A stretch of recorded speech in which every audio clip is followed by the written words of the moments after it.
Hello, everyone. Welcome and thank you for joining our webinar today. I'm Chief Analyst Corinne Lin from InfoLink Consulting. At InfoLink, we help business gain competitive edge with in-depth analysis, market information, and advice. Today, we will be discussing the global race to zero emissions and how the solar, wind, and energy storage sector has developed so far, and featuring our analysts and researchers. On behalf of everyone at InfoLink, I'd like to express our gratitude for JA Solar for your generous donation to our team. We really appreciate it. We will conduct a 15 minutes Q&A at the end of the presentation by Judy Zhao, and another 15 minutes Q&A at the end of the webinar. If you have any questions during the webinar, please type them into the chat window. We will address them during the Q&A. We will start with Dr. Fang Weiyuan, who will speaking on global solar plus storage market trends and analysis. Dr. Yuan is our senior analyst responsible for global electrochemical energy storage research. He provides analysis of market development, technology trends, and the price forecasts. We will launch a solar plus storage market report in January next year, and our sales, Sophia, will introduce you more about the report during the webinar. Now, let's get straight into the content.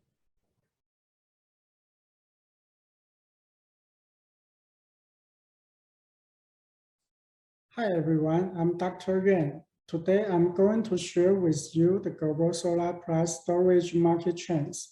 With the world deploying renewable energy at a large scale, energy storage application in solar systems holds the greatest potential. It's also a route must be taken to achieve energy transition. In today's presentation, I will first guide you over the global electrochemical energy storage market. Then present you the analysis of key countries and regions building energy storage. Lastly, I will explain the industrial chain development and business model of behind-the-meter market. There are 3 points worth noting for the global market. First, global electrochemical energy storage market surpassed 10 GW in cumulative terms in 2020. Secondly, China, the US, and Europe are the major countries with energy storage deployment. Together, they account for 85% of share. Combined with Japan, South Korea, and Australia, these countries basically make up the whole pie. Thirdly, energy storage can be applied to FTN and BTN storage. FTN storage accounts for 70%. And it will continue to take a bigger share in the future. Now, let's look at the global energy storage market. In this graph, global energy storage market was around 10 GWh in size in 2020. It will grow to 22 to 25 GWh this year, although it's slightly lower than the forecast made in the beginning of the year, due to impacts of rising raw materials costs and COVID-19. Here, you can see China and the US will occupy a bigger share by 2025. Solar plus storage market in China grows at the fastest pace, surpassing all other regions. The country will account for nearly 50% of global share. The share of solar plus storage application will rise to 40% by 2025. The compound growth rate from 2020 to 25 is around 45%. Demand for energy storage will surpass 70 GWh by 2025. China and the US will together take up 75% of share. The two countries will continue to compete on the market size. Here you are looking at the application of energy storage in solar systems, which is indicated by green in the pie chart. First of all, The ratio of such application grew markedly in each country from 2020 to 25, with most countries and regions saw more than 50% of share. The Chinese market saw the highest growth, and it will account for 45% by 2025, while the US will take up around 30%. Demand for solar plus storage will exceed 30 gigawatt-hour by 2025. The US and China will focus on FT and storage. Why will China's solar plus storage market grow so fast? There are two major reasons. First, more than 20 provinces in China have introduced policy for solar plus storage application, including mandate and subsidy. The second reason is that the Chinese PV market is very big, and it continues to grow, giving a lot of potential for application of energy storage in PV systems. As of the first half of this year, China's cumulative installed PV capacity reached 267 gigawatts, of which centralized projects reached 70% of share. Last year, China added around 1.6 gigawatt of energy storage capacity. Renewable energy generation accounts for 40%, with 600 megawatt only, far lower than the target set by solar plus storage policy. This means China holds a lot of potential for FTN solar plus storage development. Now let's look at the solar market size in each country and the solar plus storage development. China's PV market sustained strong growth, with domestic demand which reached nearly 100 gigawatt by 2025, while the US and Europe will see steady growth. The total scale will be far smaller than China. China and the US will continue to focus on centralized PV, which explains why the two countries are the major market for developing FTN solar plus storage. Japan and Australia will become the regions with well-developed BTN residential storage due to factors including local policy, electricity, and high share of distributed generation PV projects. Overall, we can see how solar plus storage market will develop in each country by examining its PV development. FTN storage market in China and the US aside, many countries focus on developing residential storage. At present, Germany, Japan, and Australia are more well developed, while the US is growing steadily. Households equipped with rooftop PV in the four countries are expected to exceed 10 million this year, and that installed with energy storage will come close to 1.5 million.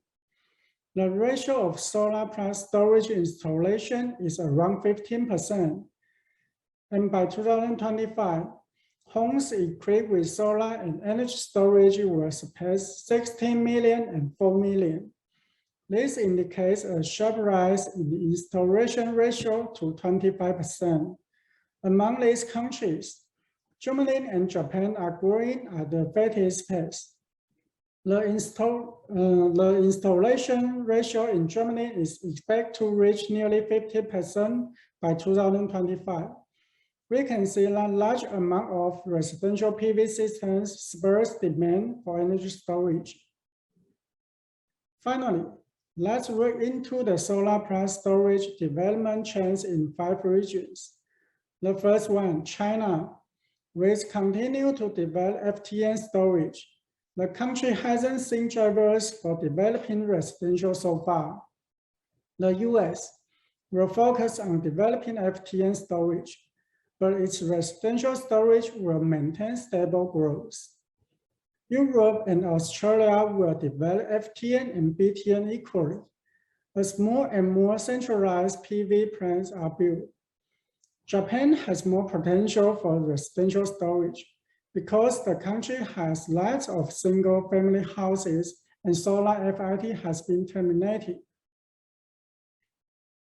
The next, I will show you the industrial chain of energy storage. The industrial chain is divided into several segments, which are cell, module, electronics, PCS, system integration, project development, and finally, platform, service, and business model. Examine the energy storage development worldwide. The core of FTN storage is system integration and project development. For BTN, project development, business model, and service are the most essential. The table here lists some companies in the industrial chain. The small circle symbolizes the major business of the company. The gray color indicates the segments in which the company is involved.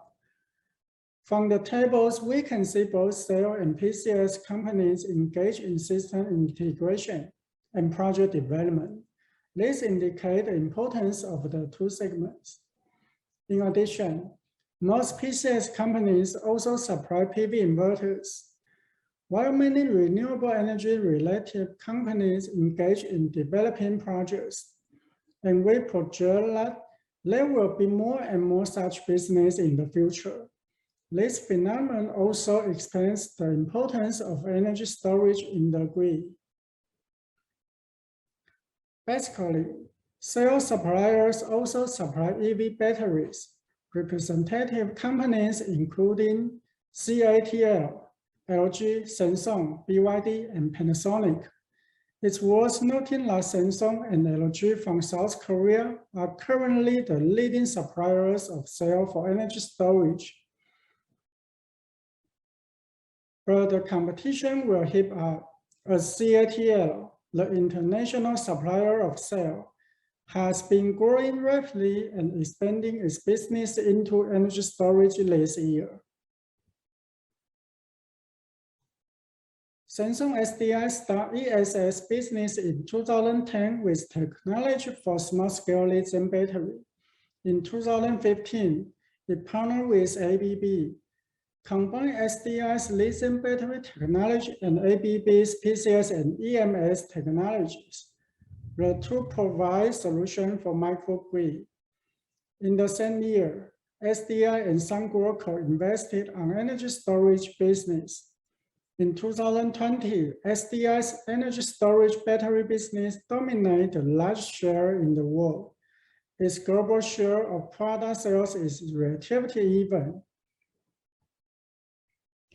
With mature cell technology and its partnership with ABB and Sungrow, SDI can offer comprehensively for the whole industrial chain. Samsung mainly provides cells, modules, and energy storage containers. Among all, sales account for 77% of its revenue. Although Samsung is not the world's top 3 largest supplier of cells, it's the largest supplier of cells for energy storage in the world. In 2020, it sold more than 6 gigawatt-hours. It's expected to sell nearly 10 gigawatt-hours this year. In addition to EV industry, energy storage is another large market for lithium battery. Finally, let's look at the business model. Business models of BTN storage see little difference and rather limited. However, BTN storage can be engaged by individual users, and it is more flexible in terms of combining other industries. Therefore, various business models can be created. Taking the concept provided by NeoX, for example, energy storage will be closely related to our everyday life, such as EV, family, CMI, and even cities. Moreover, it can develop different business models for different fields. In this slide, the red block indicates the fields that have great potential in the future, such as green payments and green platform. Energy storage aside, it can share with renewable energy and carbon footprint, So various business models will gradually form. Another business model examples are zone and stand. Zone allow users to supply themselves with electricity by managing residential PV and ESS across its community members. The company also offers households a package that allows users to pay a monthly fee and in return, receive cost-free energy quota every year. Stand, on the other hand, use Asina, an AI management platform, to monitor power usage of grid and its customers. This way, it optimizes electricity efficiency and saves 10 to 30% of electricity or improve IRR for customers. I would like to summarize here with 5 points to conclude my presentation today. First, global electrochemical energy storage market will grow to 250 gigawatt-hour in cumulative term by 2025, a compound growth rate of 45%. Second, solar plus storage market will surpass 30 gigawatt-hour by 2025, with China and the US accounting for 75% of the share. Share of energy storage application in PV systems will rise to 40%. Third, China and the US are the major FTM markets. Germany, Japan, and Australia, on the other hand, saw greater potential for the residential market. Fourth, the cumulative number of households that install PV systems in the US, Germany, Japan, and Australia will surpass 10 million this year and 1.5 million with energy storage. The figure will jump to 60 million for PV and 4 million for ESS by 2025. Finally, the industrial chain saw high concentration of leading manufacturers in certain regions. The upstream sales sector depends on Asian countries, while the downstream business models, platform, and service are concentrated in Europe and the US. However, system integration and business development will be the core of the industrial chain. Before finishing up, I would like to briefly introduce our service. Currently, InfoLink provides lithium battery energy storage market report, the first half of 2021 edition. We will release a global solar price storage market report next year in January. In the first half of 2022, we will launch a report focusing on the energy storage market in Taiwan. If you are interested in our report, feel free to request for a sample. Thank you so much for your attention today. In the next session, our researcher Sam will share with you offshore wind energy development in Asia Pacific.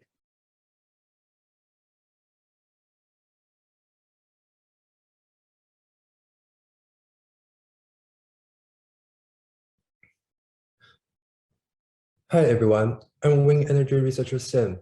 I focus on policies and the market movements of offshore wind industry in the Asia Pacific region. In the following 20 minutes, I will be sharing with you an overview of offshore wind energy developments in Asia. If there's any questions you'd like to ask, leave a message in the chat box, and we will answer some of the questions at the end of the webinar.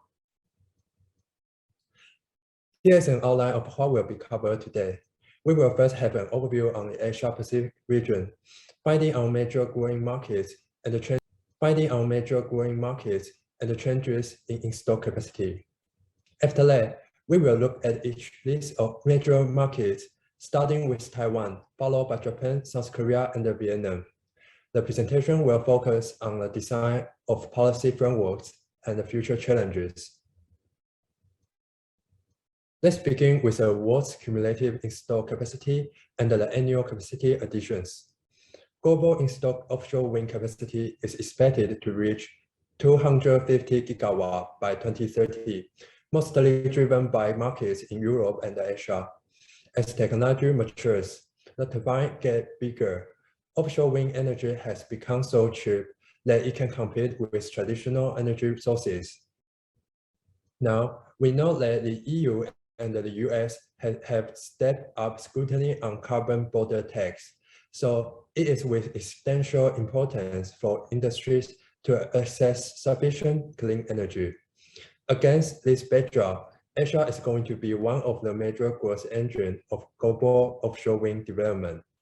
China, as the earliest and the most steadily growing player of Asia, is expected to see 10 gigawatts of installed capacity by the end of this year. However, the Chinese market is not open for foreign developers. Therefore, today's presentation will focus on other 4 crucial markets in the Asia-Pacific region, and they are Taiwan, Vietnam, Japan, and South Korea. As we can see in this graph, Asia's newly installed capacity each year is estimated to surpass that of Europe during 2020 to end 2025. But afterwards, Europe will take back its leading position. This is because from 2025 onward, the rapid development of Chinese offshore wind industry is called out by Europe, as the UK will ramp up again. Its offshore wind developments and other EU countries started to grow steadily, whereas other Asian countries lag behind Europe, with very few of them engaging in offshore wind energy. Yet, with vigorous growth in those 4 crucial Asia-Pacific markets, Asia is catching up with Europe. From the previous slide, we noticed that China is the major driving force behind the entire Asia-Pacific market. However, in the graph on the left, we can see that from 2020 to 2030, newly installed capacities in Asia will no longer concentrate in China. In 2020, China contributed more than 90% of additional capacity. In 2028, the figure will drop to 60%. After 2030, total installation in Asia will be more dispersed as administrative procedures and the supply chain complete. Now, let's look at the graph on the right. Except for China, Taiwan, Japan, Vietnam, and South Korea underpin the growth of Asia's offshore wind industry, and India will catch up in 2025. We can take 2025 as a turning point, an outburst of Asia-Pacific market. From 2020 to 2024, annual installed capacity averages at 2.5 gigawatts. From 2025 onward, the figure will come in at around 6 gigawatts. Taiwan, Japan, South Korea, and Vietnam have all set up their net zero goals for 2050. As for 2030, Taiwan, Japan, and South Korea, Vietnam together amass 40 gigawatts of installation target. In Asia, many economies have been developing offshore wind energy proactively because as export-oriented markets, they are hit hard by carbon border tax and I-100.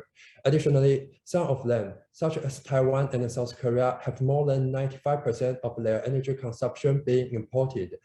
This provides them strong motivation to support the development of offshore wind energy. Therefore, we can expect vigorous growth in these 4 countries. In the following slides, we will dive deeper into these 4 crucial Asia-Pacific markets, discussing their policies, incentives, and the possible challenges facing foreign developers. Here is a comparison of policy framework in the 4 countries. We will compare them in terms of 5 aspects: policy goals, administrative procedures, time consumed for application, incentives, and the challenges. As we can see, Taiwan received the highest score, while Japan falls short in terms of time-consuming administrative processes and the lack of attractive incentives. South Korea also suffers from the tedious application procedures, and Vietnam lacks solutions to the challenges facing foreign developers. In the following slides, we will look deeper into the status quo of each of the 4 countries. With the Fukushima nuclear disaster, the ruling party pledged to realize a nuclear-free homeland and to have a renewable supply 20% of energy consumption by 2025. In Taiwan, business selection process is rather complex. Recently, the authorities are planning to optimize the application process. Taiwan's offshore wind policy is designed with 3 stages. The first 2 have already finished. The third stage, businesses shall undergo contractual capability inspection first and then compete under auction mechanism. The inspection not only focuses on technical and financial capability, but local content requirements, which is the most important. The bid winner will be awarded with FIT contract with state-owned utility firm. However, since businesses are allowed to sign CPPA, we believe most developers will secure wind farm sites with low bidding prices and then sign CPPAs with businesses. The Taiwanese market is rather matured, but there are still some challenges ahead. For example, the government's local content requirements could push up construction costs. Also, construction period is shorter in Taiwan, given strong northeast monsoon from September to March. Finally, as in Japan, the fishing community is better protected by the laws and politically active. As a result, negotiations could be time-consuming for developers. As for June 2021, 128 megawatts of offshore wind electricity were connected to the grid. 2020 and 2021 were supposed to be pivotal years for offshore wind development in Taiwan, but the COVID-19 pandemic disrupted constructions and the productions of the wind power industry worldwide, doubled with Taiwan's border control in response to the pandemic, which affected the arrival of foreign technicians, delaying progresses of wind farms. The growth of Taiwanese market is rather stable, but still, we don't see Taiwan accumulating 5.7 gigawatt of installed capacity by 2025 and 20.75 gigawatt by 2035. However, we do believe the figure will be very close to its target and is likely to realize the goal under the optimistic scenario. Now let's look at Japan.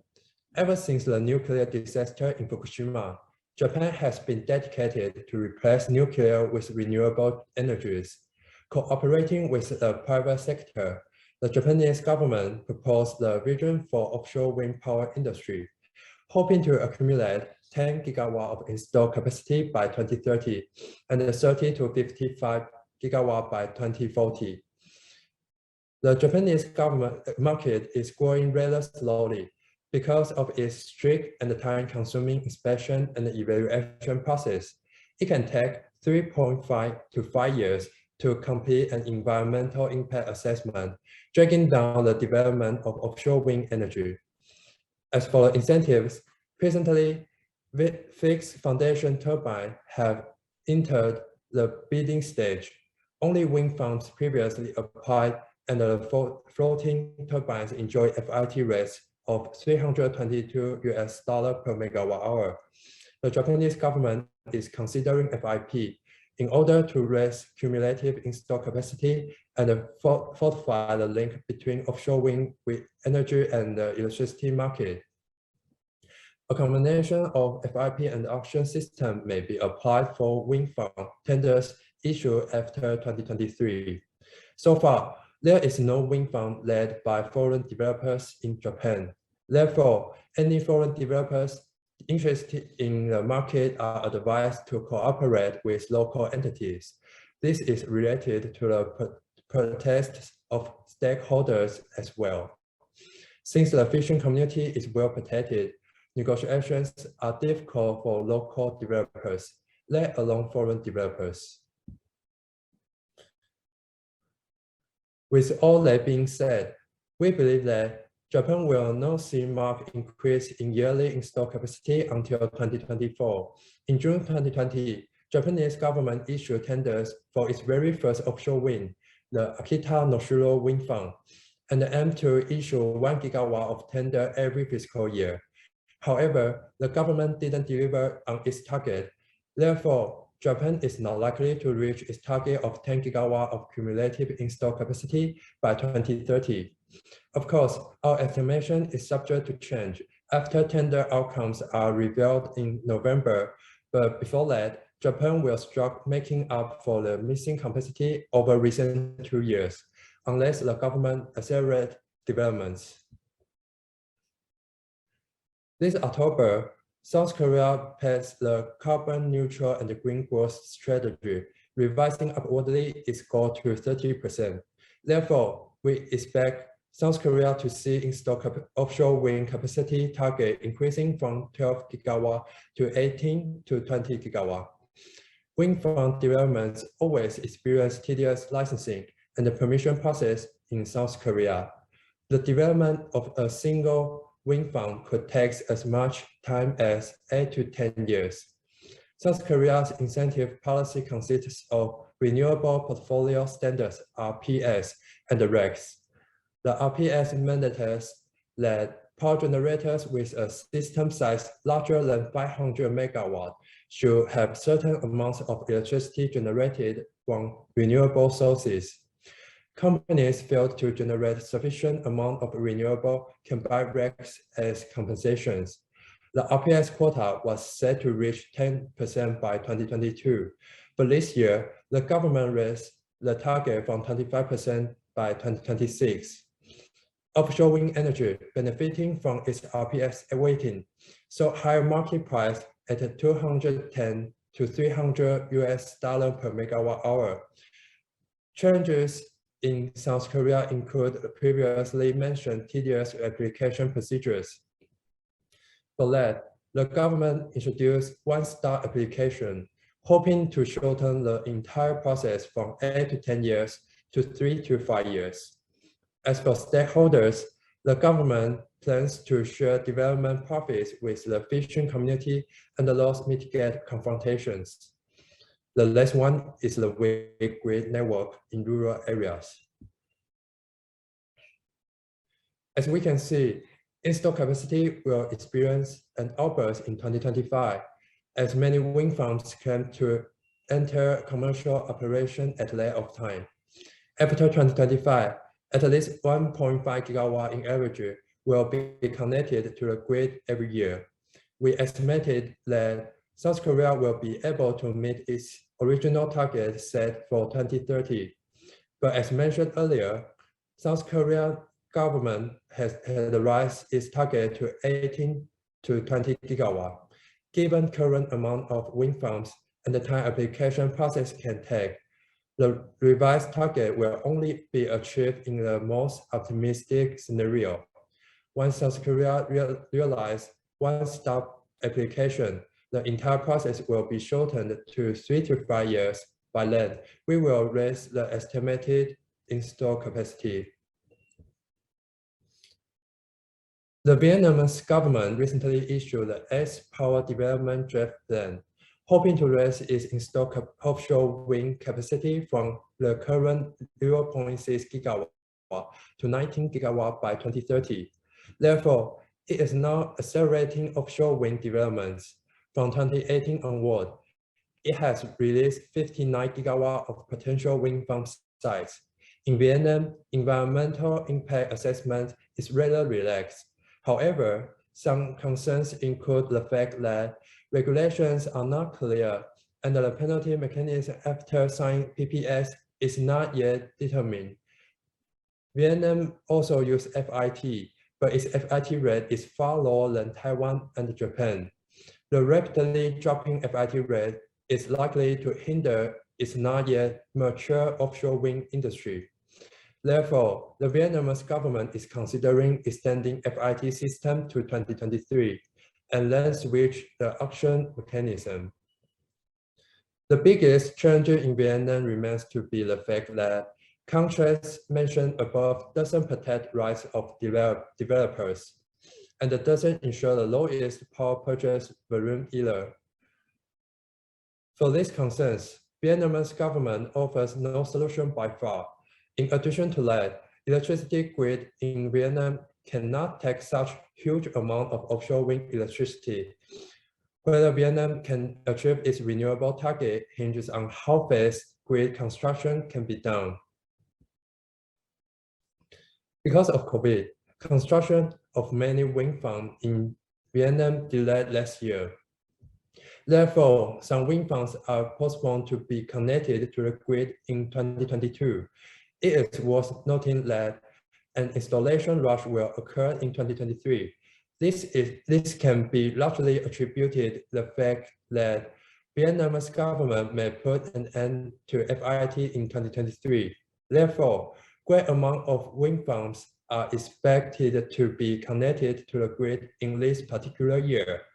Vietnam has now approved the construction of many wind farms and attracted a wide range of developers. Given that, we believe after pandemic when and everything returns normal, Vietnam should be able to fulfill its 2025 and 2030 targets. In this presentation, we look into the Asia Pacific market and learn that the Asia Pacific market is the second growth engine of global offshore wind industry, with China seeing the most significant growth.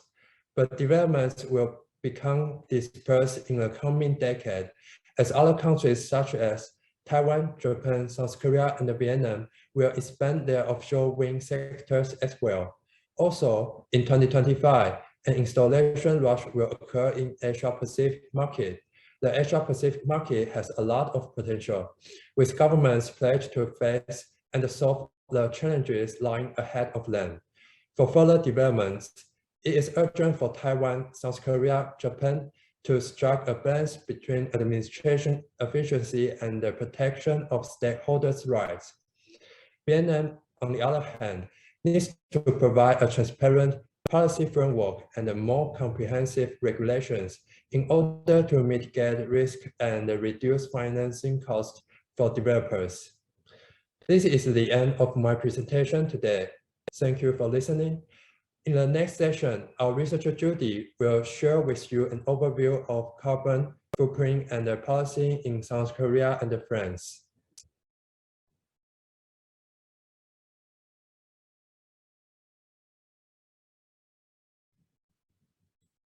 Hi everyone, I'm researcher Judy at InfoLink Consulting. My research focuses on global carbon policies, such as carbon footprint and carbon border tax. My presentation today will cover these topics with a focus on carbon emission regulations on PV modules in France and South Korea. First, I will start with the question, how does the global carbon market work? According to World Bank, there are 65 carbon pricing mechanisms worldwide, including carbon taxes and carbon trades. Some regions are doing both, whereas some choose just one to implement. For example, most EU countries establish their own carbon taxing system, whilst sharing one carbon trade mechanism. With carbon pricing, 11.65 gigatons of CO2 equivalent are under regulation. This is pretty much 20% of all the CO2 the world emits. As we know, in July, the European Commission introduced the much-attended sibem, namely Carbon Border Adjustment Mechanism. Since the EU are stepping up scrutiny on carbon emissions, businesses are considering relocating production out of the EU, which leads to the so-called carbon leakage. So, with sibem, the EU expects to protect manufacturers within its border. According to their plan, a 3-year transitional period will start in 2023. During this transitional period, steel, aluminium, cement, chemical fertilizers, and electricity industries will be regulated.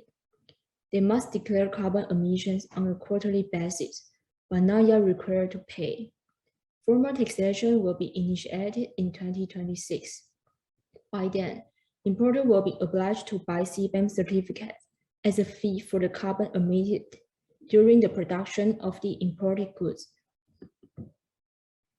The EU will set a product carbon emission standard based on the declaration submitted during the transitional period and formally impose taxes in 2026. During the transitional period, importers declare on a quarterly basis with 2 sets of carbon content calculation range, Scope 1 and Scope 2. As for formal taxation, Declarations should be submitted once a year, with Scope 1 being the only set of carbon content calculation range. So, what should be included in the sibem declaration? During the transitional period and after the formal taxation, a declaration should include, first, the total amount of each type of imported commodity. Second, their carbon content. Third, the total number of sibem certificates to be surrendered. It is worth noting that the scope may be expanded in the future, probably including the electronic industry. This is how sibem works. First of all, foreign producers register accounts in the sibem system, calculate carbon footprints for their products, and submit the result to third-party verifiers. The verified result will be provided to importers for declarations. These third-party verifiers should be recognized by the sibem authority or national authorities. These authorities sell, manage sibem certificates, and publish prices of certificates every week. Since the sibem mechanism is actually an extension of the EU ETS, the default values of EU ETS is basically applicable for sibem. If the importer does not provide a verified assessment, the sibem authority will calculate the carbon content of an imported product based on default values. The default value is defined as the average of the worst 10% performers in the EU. Presently, the EU ETS provides free allowance allocation for carbon-intensive industries. Therefore, for fairness' sake, when calculating the amount of sibem certificates an importer should surrender, the allowance will be taken into account and deducted as well until the free allowance allocation EU ETS ends. By then, importers will be obliged to buy sibem certificates at an amount corresponding with the product's embedded emission. But what if an importer has already paid for the product's embedded emission in its country of origin? If the importer can prove to be so and has never received any forms of compensation, such as export rebate, then it can come for reductions. That is to say, a product exported from the US to the EU and has paid $100,000 of price in the States can have the same amount of money deducted.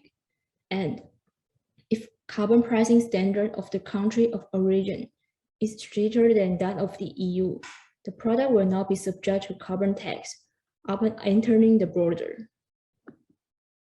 So, how exactly does sibem certificate work? First of all, importers should submit declarations for the quantities and embedded emissions of goods imported in the previous year by May 31st of each year. They are also required to keep sufficient balance of certificates on their accounts. Therefore, the certificates can be bought in advance at any point of the time within the year. sibem certificates have no fixed amount and cannot be traded. If an importer purchases too many certificates, it is allowed to request that authorities repurchase those excess certificates, but the number of repurchased certificates is limited to 1/3 of the total sibem certificates they purchased in the previous year. After calculations and repurchases, remaining certificates will be cancelled by the end of June. As I have mentioned earlier, sibem certificates can be purchased at any time of the year. And of course, we want to buy them when they are the cheapest. The prices of sibem certificates is determined as the average closing price of the EU ETS allowances in the previous week, published on the first working day of the following week. That is why we should pay constant attention to and keep checking carbon price trend for the best time to seal a deal. After the EU introducing sibem, the US proposed similar draft. Here is a comparison of the EU sibem and the US Border Carbon Adjustment, BCA, where we see three major differences. Firstly, the formal taxation is expected to begin in 2024 without a transitional period. Secondly, the US exempts the taxation for underdeveloped countries, or countries that have not imposed carbon border tax on the US. And finally, there is no compensation for carbon price paid in countries of origin, according to the US BCA mechanism. Now, let's look at current carbon price trend. Under the Paris Agreement, the world expects to see 40 to 80 US dollars of carbon prices by 2020. But presently, only the EU has fulfilled that target, whereas carbon prices in China, California, and other regions have a long way to go.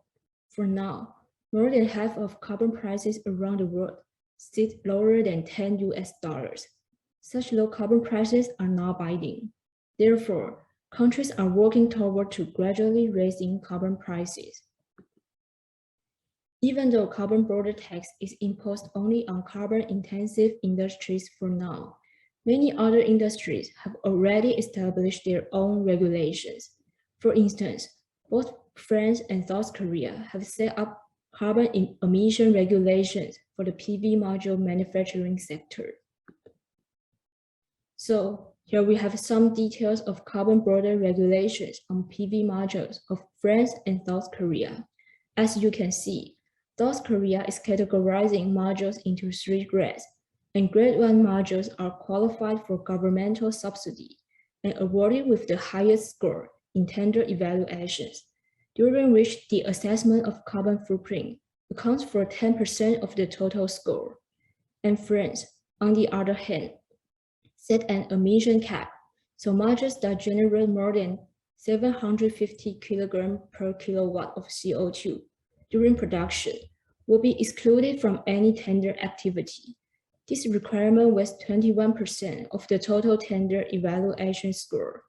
In the future, modules' carbon footprints will take on more and more proportion in tender evaluation scores. For that, manufacturers must, as early as they can, conduct the calculation and optimize that figure. For price is no longer the one and only competitive factor anymore. With that being said, we turn to look at the performance of modules from different countries based on the South Korean standard in terms of carbon emission. As you can see, French modules have, averagely speaking, all qualified as grade 1 modules. However, some of the module makers who are able to manufacture grade 1 modules are not verified by the South Korean authority. Without the verification, their modules are treated as grade 3 and deprived of subsidies and high scores for tender evaluation. So it is crucial for module makers to apply for verification. Take South Korean modules for example. Module makers, after calculating carbon footprint for their products, submit the result to the Ministry of Trade, Industry, and Energy for verification. After providing and verifying all statistics, module makers will be awarded with certificates, which will be valid for 3 years, and module makers can apply for renewals. The table on the left listed manufacturers certified as grade 1 module makers, including Hanwha, Qcells, LG, Hyundai, and Hansel. Basically, the carbon emission of their modules also meets the requirement of France. In the other table are module makers certified as grade 2 module makers, such as SDN, Topson, and ES. As we can see, grade 2 module makers are not necessarily passing the French requirement. And of course, in the future, grade 1 module makers will be more competitive than their grade 2 peers. For the assessment of modules' carbon footprint, South Korea and France have different sets of default values. Default values are applied when module makers did not calculate carbon footprints by themselves. This could lead to overestimations, putting additional costs to module makers. Because of such differences in each country's default values, it is better for module makers to calculate carbon footprint on their own, lest their products should be found disqualified and excluded from markets in countries with stricter standards. There is a cross comparison of production capacity and carbon emission of the PV supply chain in various countries.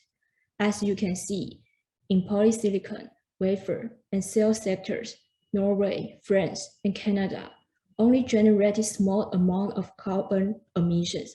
However, they do not have any relevant production capacity, given that the US will be making polysilicon with the least embedded emission, whereas South Korea manufactures wafer and Japan cells with the lowest embedded emission.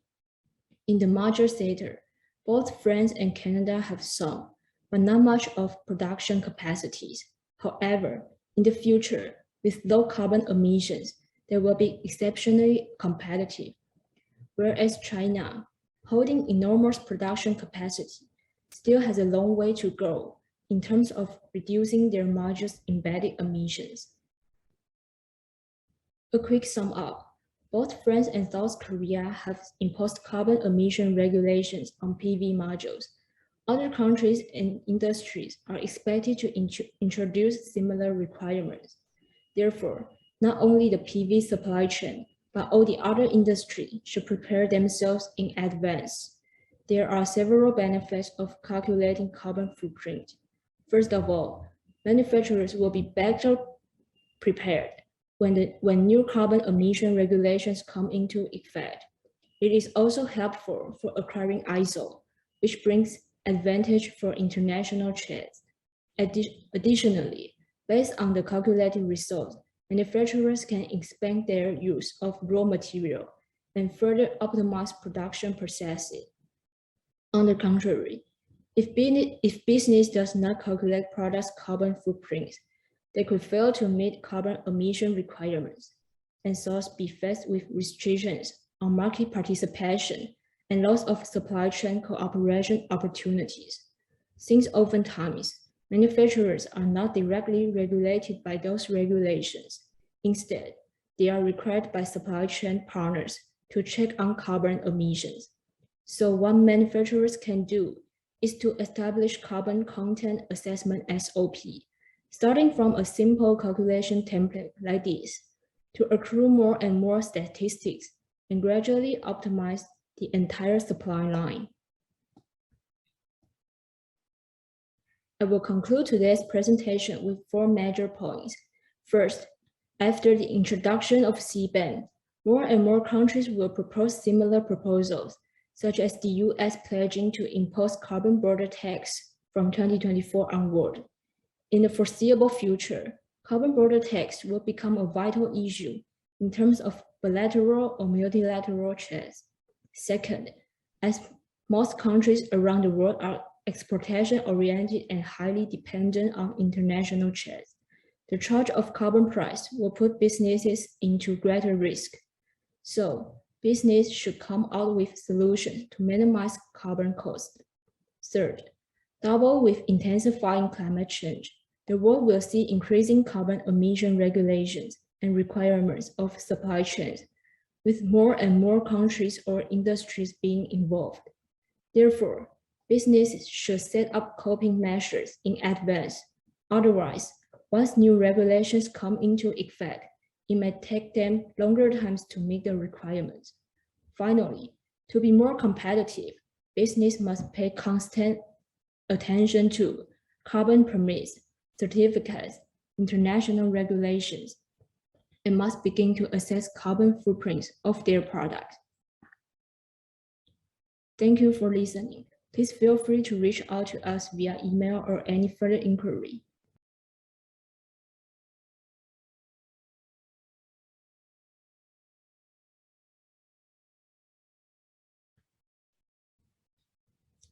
Hello, everyone, and welcome to today's session. I'm Sophia, the sales representative of InfoLink Consulting.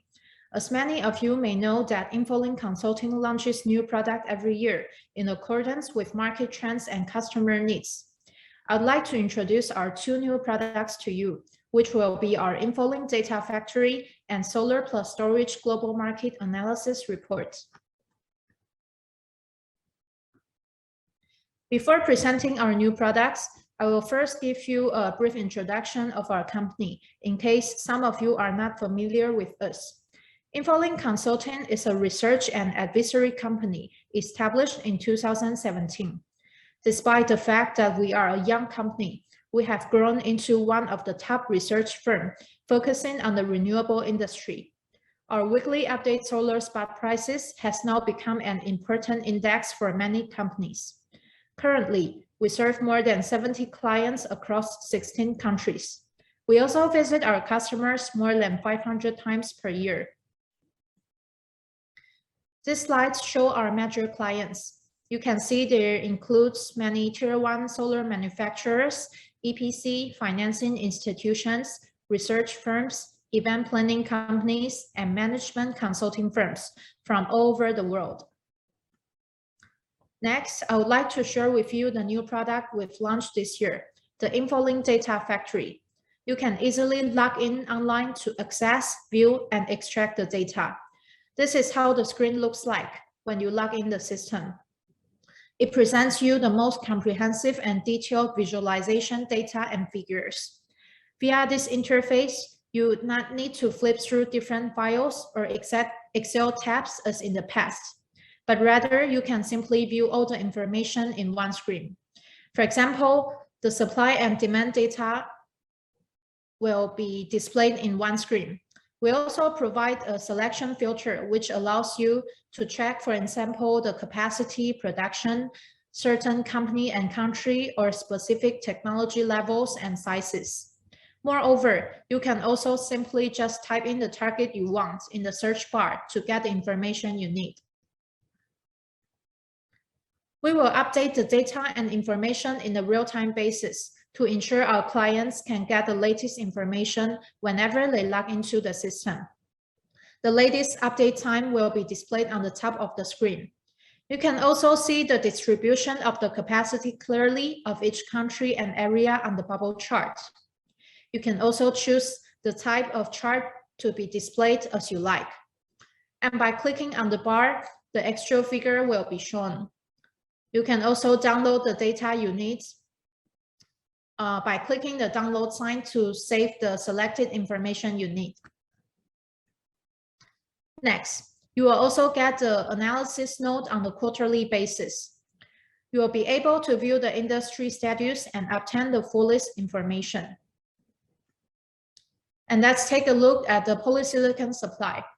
If you're interested in learning the condition regarding the manufacturers in Xinjiang and their market overview, you can just input the parameters like here, as you can see. You just put in the country and the sites, then the name of the manufacturers will be displayed. And you can easily compare the capacity and production in the same screen, which is really user-friendly. Not like in the past, you need to flip through different tabs to get these two informations. We believe the data factory can help you to utilize our huge database in the most efficient and easiest way. And here is the service and products for your reference of our solar PV services.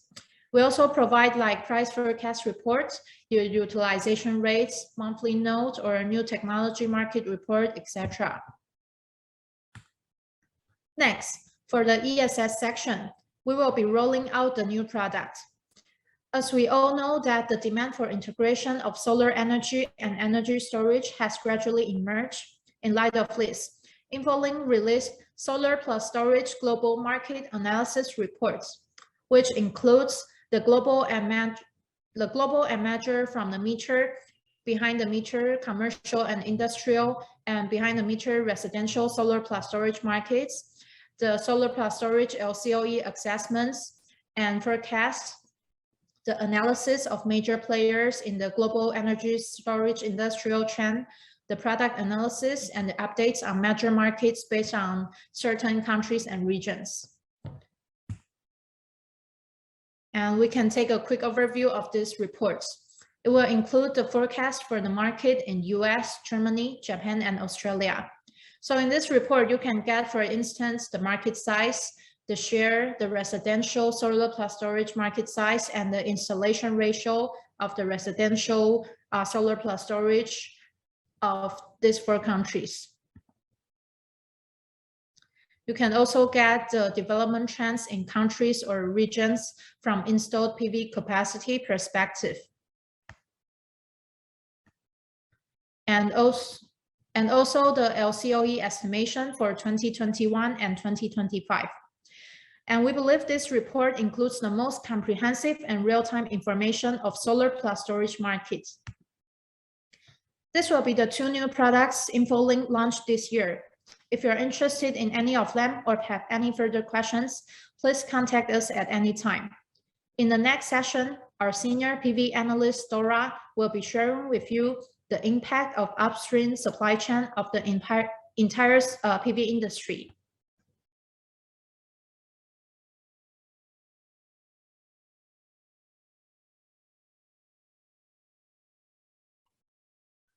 Hello, everyone. Thank you for attending today, and I'm Zhao Yanhui from PV InfoLink. I'm the senior PV analyst in PV InfoLink, and I'm focused on the upstream supply chains analyst and learning and study.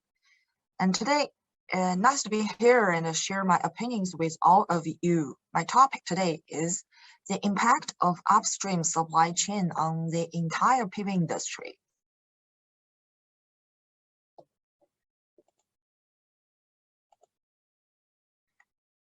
Here, my discussion includes 4 parts. From the first part is for polysilicon, second one for wafer, and the third part we will go to see the relationship between supply and demand. And the last one is my conclusion. First, let's go to see the polysilicon. The global polysilicon capacity continues to grow and see a faster increase in coming 2 years. Global capacity posted a negative growth in the first time in 2020, as non-China polysilicon makers halted capacity that are subject to the high electricity price and production costs. In the meantime, Chinese manufacturers also in face of a lower price and profitability pressure. So they had no further margin and expansion projects. As a result, the world only amassed 568,000 metric tons of polysilicon capacity in 2020. That's a decrease of 11% year-on-year. How about 2021? By the end of 2021, the world is expected to see 702,000 metric tons of annual capacity. That's up 24% year-on-year. This figure may reach 1 million metric tons and 1.67 million metric tons by the end of 2022 and 2023, up 45% and 64% year-on-year respectively.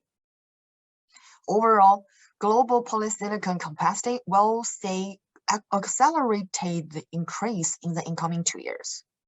How about future? In the future, from 2022 to 2025, due to all kinds of different reasons and factors, the global polysilicon capacity expansion will still concentrate in some areas of China. Meanwhile, capacities outside China may see increase due to changes in the industrial environment and the stronger attraction of a high gross margin. How about Chinese polysilicon? Let's see it. Chinese polysilicon capacity expansion ramps up more rapidly and concentrated. In 2020, Chinese polysilicon capacity sustained and see a 0 growth year-on-year. But in 2021, China will see 570,000 metric tons of annual polysilicon capacity. That's up 26% year-on-year. This figure may reach 890,000 metric tons and 1.53 million metric tons by the end of 2022 and 2023. That's up 55% and 73% respectively. As we all know that polysilicon capacity that's a chemical industry, and thus it requires longer time for an expansion project to complete and come fully online. This process usually takes 11 to 16 months. Given that, Chinese polysilicon capacity is expected to increase rapidly, but they will come online gradually. By the end of this year, 2021, we see Chinese polysilicon capacity is expected to account for a high ratio of 86% of global capacity, and it will continue to see an accelerated consideration. Let's say the Chinese polysilicon makers, by the end of 2021, the top 5 polysilicon makers in China, also in world, they are JCL, Tongwei, East Hope, Daquan, and the TBEA. Those 5 makers will hold 489,000 metric tons of annual capacity. That's almost 30% of the global capacity. And the increased capacity will mostly come online in Q1 2022, significantly pushing up the polysilicon supply in the first half of 2022. The top 5 will continue to take up a larger market share. They will reach 85% by the end of 2021 and will reach 87% by the end of 2022. However, as new players come, such as the newcomers such as Qinghai Lihao and Baofeng Energy Group in Ningxia Province and the Ronergy New Energy Technology in Ningxia Province also, those newcomers entered the polysilicon sector, so the top 5 will stay part of their market share will drop slightly in 2023. Still, generally speaking, the major companies is grabbing more and more polysilicon capacities. Now let's say the polysilicon's production area. Chinese polysilicon capacity located mostly in 5 provinces. The 5 provinces including Xinjiang, Inner Mongolian, Jiangsu, Sichuan, and Qinghai, which together totally they have 540,000 metric tons of annual production capacity, namely 94% of the market share. This indicates a very high concentration. And for Qinghai province, Ningxia province, Yunnan province, they all have their own particularly opinions and advantages. But polysilicon capacity in Xinjiang is expected to remain stable, with market share decreasing continuously in the future years. If the share aligns with US demand, we see non-Xinjiang capacity can satisfy the demand from the certain markets. As every region has different advantages, and polysilicon makers, they have more options for the location of their production capacity expansion plan under China's different kind of policies right now. After 2023, the share of the top 5 provinces will decrease, we see. Okay, now let's say the different type of production process. By the end of 2021, FBR granular polysilicon will stay nearly 50,000 metric tons of annual production capacity, significantly up 100 year-on-year, accounting for about 8% of the market share. And the JCL and User continued to be the 2 major FBR granular polysilicon manufacturer. And the granular polysilicon capacity is expected to keep growing with some with their worth expecting, considering the expansion projects in Leshan, Sichuan Leshan, Yunnan Baoshan,内蒙古, in the Mongolian Baotou, and Jiangsu province, Xuzhou city, they all announced by JCL in 2021. The polysilicon trunk, made with Siemens process, the capacity will remain the mainstream for a long term. Now let's see the unexpected polysilicon price. We know the price of polysilicon in this year is crazy and go up quickly, but we see the trend to see the polysilicon price in 2022, it will slow declines. In this year, the mono-grade polysilicon price also rise every month from RMB 85 per kilogram in January and RMB 206 kilogram in June. But the price in this November also has arrived to 269 RMB per kilogram, up as high as 216% on the January level. That's a high increase.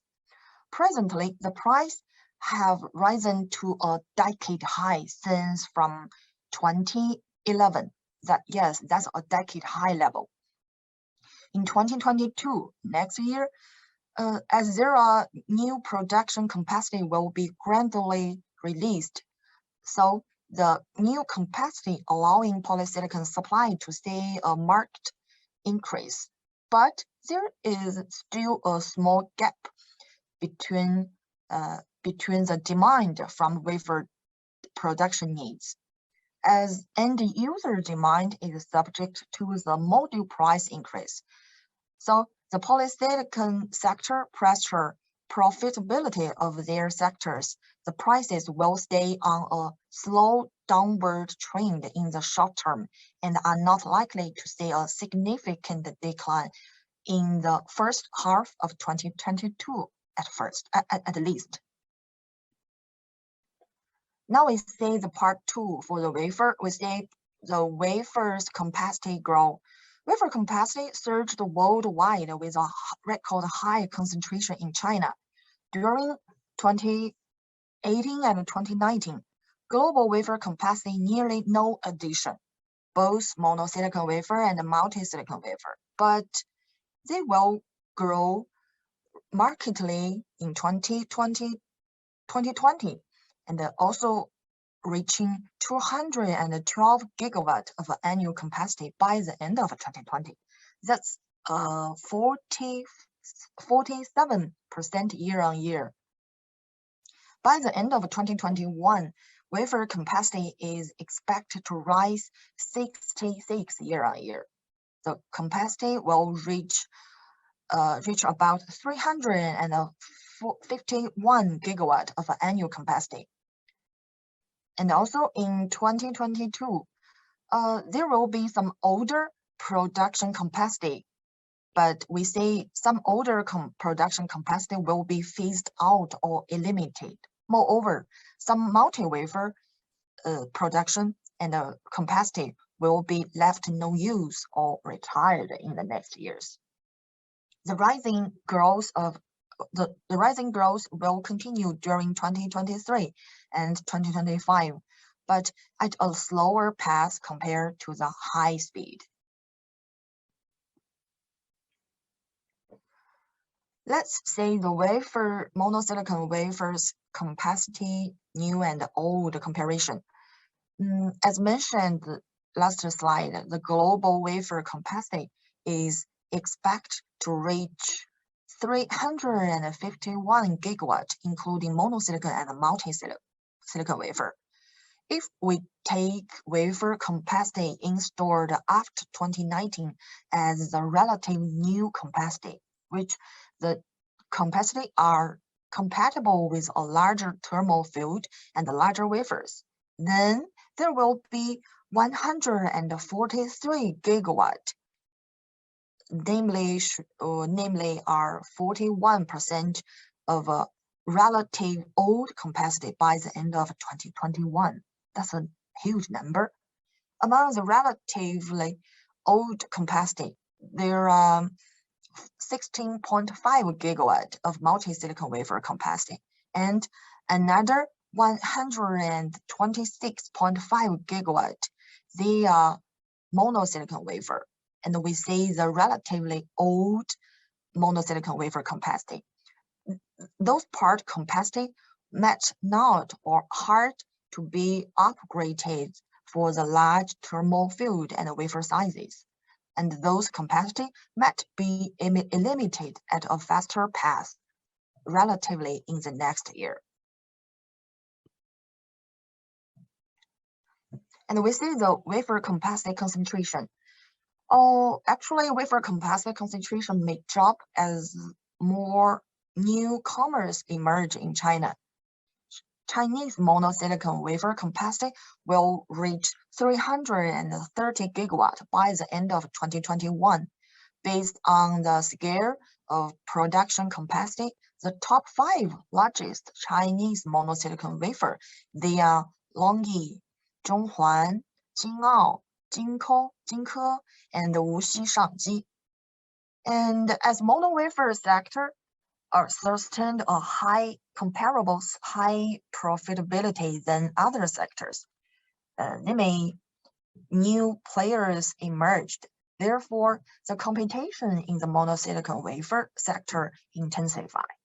The new players varied from Gaojin in Qinghai and Shuangliang in Inner Mongolian and East Hope. They also has a new project in Ningxia province. As a result, the top 5 wafer makers will endure their share gradually decline in the incoming 2 to 4 years, possibly. Lower concentration and dropping market share will pose to the leading wafer manufacturer a potential threats unless they speed up their expansion further. For the price, monosilicon price also they will to be closely subject to the polysilicon price trend. After years of steadiness in price trend, monosilicon wafer saw price surged in accordance with polysilicon price hikes.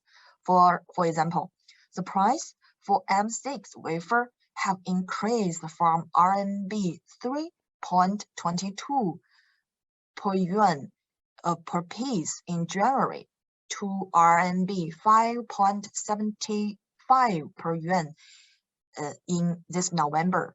That's a increase of 79%. That's a huge number. In 2022, M6, we say M6 is still the mainstream, but M10 and the G12 officially joined the competition and are expected to be the new mainstream specification in 2022. The competitions on wafer sizes will be more intense. In the long term, monosilicon wafer price may be at the mercy of polysilicon price trend. Okay, now we move to the third part. We will see the relationship between the supply chain with the end user.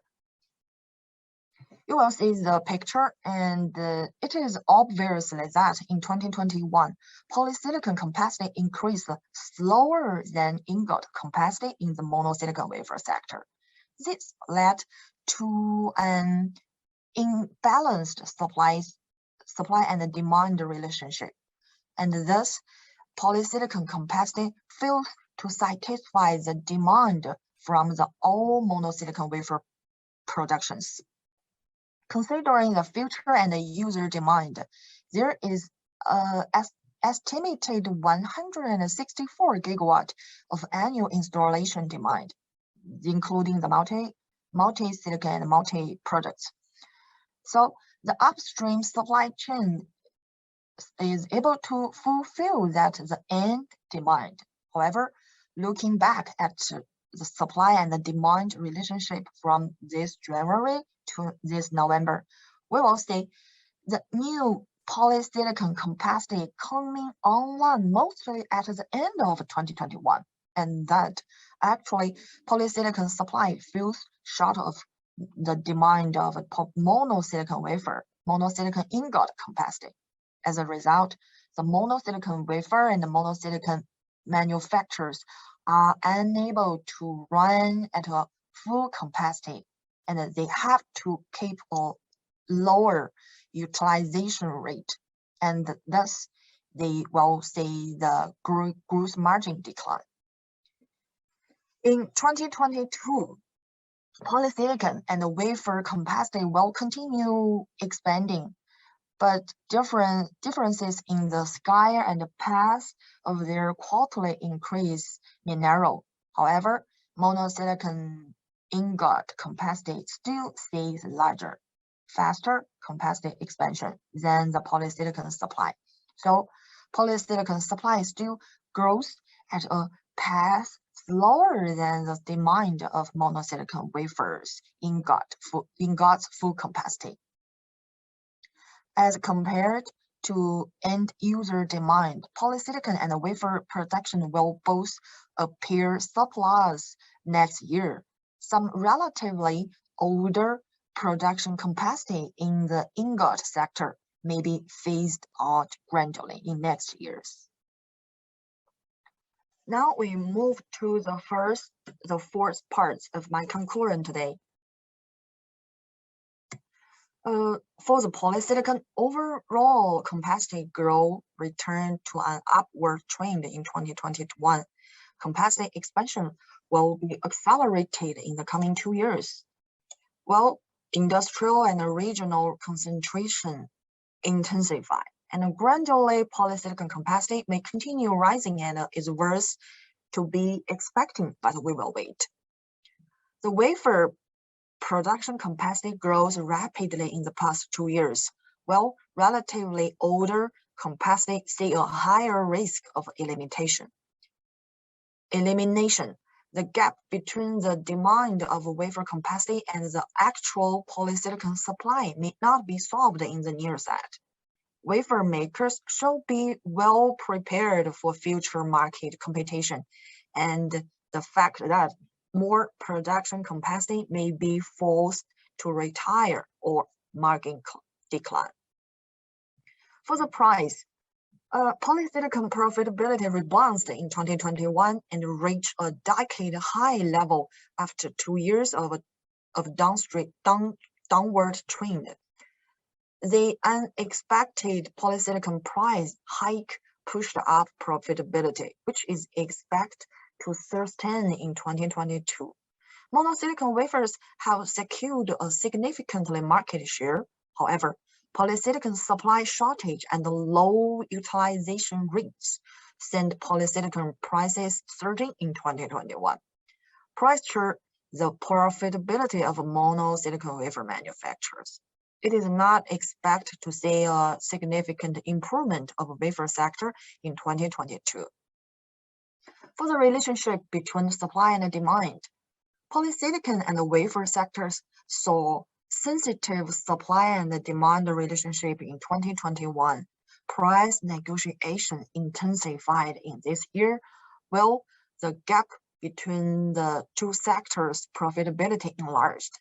New polysilicon producers and new polysilicon makers capacity gradually comes online from Q4 2021 to Q1 2022, but the raw supply increase will mostly occur in the first half of 2022, including existing leading manufacturers and new players. And now see my conclusion. The imbalanced supply and the demand relationship between polysilicon and the wafer ingot sectors will pervade for a while in the future. Still, the upstream sector have to come up with solutions to their excess supply and the ways to fulfill a healthy and order the development for the industry. Thank you. Thank you for your attending and thank you for your listening today.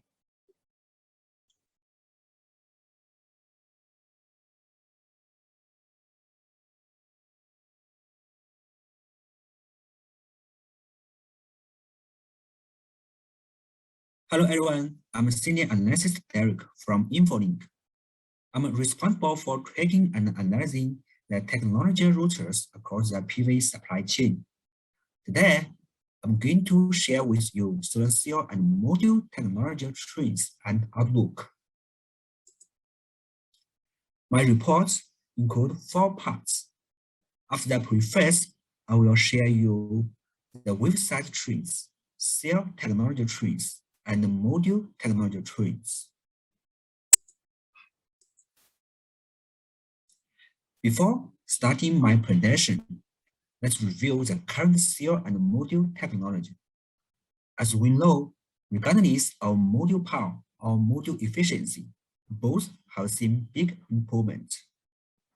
The big improvements are achieved by introducing big wafers, high efficiency cells, multi-bus bar, cell cutting design, long destructive cutting, and high density assembly technique. Meanwhile, bifacial design offers additional power gain from backside as well. Among all of these technologies, multi-bus bar, cell cutting design, and long destructive cutting have become a necessary technique during cell or module manufacturing. However, how to choose the wave format between M10 and G12, and how to choose between TOPCon and AJT as the next generation of cell technology are still debating. On the module side, it's not totally certain whether to choose high-density assembly or bifacial layouts. In today's presentation, I will focus on these 4 trends discussion.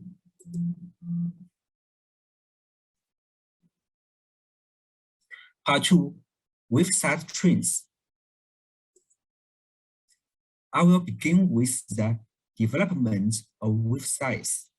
From our investigation, we have made the below 2 charts of website transition trend for short-term and long-term, respectively. Firstly, the left chart shows that most of the top 4 manufacturers' market share of large format is over 15% or very close to 15% in Q3. Moreover, all of their market share of large format surpassed 15% in Q4. Secondly, we project that M10 will grow faster than G12 because M10 has higher maturity, better yield rates, and higher acceptance by the downstream. Thirdly, as most rooftops prefer conventional modules, we project that M6 will account for more than 20% of share in 2022. However, as large format products penetrate, M6 will see market share decline to around 10 in 2023. And fourth, G1 and M4 formats will become customized products due to cost disadvantage, and therefore their market share will drop to less than 5% in 2022. In this picture, we present cell makers' distribution of capacity by size as of the end of this year. At present, there is 71 gigawatt capacity for size smaller than 166 millimeters, while 166 has about 100 gigawatt of capacity. Capacity expansion claimed to produce 1 and 2 cells is around 1.15 gigawatts. New production lines that are compatible with size up to 2 tons have the highest volume, which is around 117 gigawatts. However, our investigation finds that most G12 production lines has been used to produce M10 cells. In addition, M10 and G12 with large volume of capacity will determine the elimination of M6 and small size in the next 2 to 3 years. Part 3, Cell Technology Trends. The left chart is the capacity expansion forecast for different cell technology, and the right chart is the shipment estimates for each technology. The left chart shows that more than 118 gigawatts of new port capacity is added this year, and such overcapacity has squeezed the market share of multi and N-type cells. On the multi-cell side, production volume continued going down and was expected to total 10 gigawatts this year. Market share declined to 6% and may fall further down to 2% in next year. On the N-type cell side, production volume saw low increase and dropped to around 6 gigawatts this year. The main reason is that Panasonic withdrew from PV market, and most of the new N-type capacity are not fully released yet. Basically, there won't be any new port capacity after 2023. Manufacturers will mostly expand TOPCon or HJT capacity. Besides, regarding the capacity market as P-type uncertain in the chart, we believe that it may turn to TOPCon or HJT. While TOPCon and HJT capacity is growing, demand still falls behind. Demand and capacity are not in direct proportion. Demand growth will remain slow in the 2 to 3 years to come. This slide just gives you a brief introduction on current TOPCon production status. For now, the chumping efficiency of TOPCon is 25.4%, achieved by Jinke. Its mass production efficiency is around 23.7 to 24%. Even some manufacturers claim they have achieved an efficiency higher than 24%. The capacity expansion plans in the picture shows that Jollywood and Jinke each plans to add huge TOPCon capacity next year. Meanwhile, Suntech and Daisolar are about to bring 1 gigawatt into production. So the total capacity of TOPCon will exceed 25 gigawatts or even reach 13 gigawatts in 2022. Besides, Jietai, Longji, and Pop Solar all plan to expand gigawatt-scale TOPCon capacity next year. Clearly, overall TOPCon capacity will grow faster than HJT. As we know, most torque techniques are compatible with TOPCon. During TOPCon process, the first difference is that it is a boron diffusion instead of phosphor diffusion. The second, and the biggest difference is that TOPCon introduces a tungsten oxide and N-type polysilicon layers on the rear side of the cell.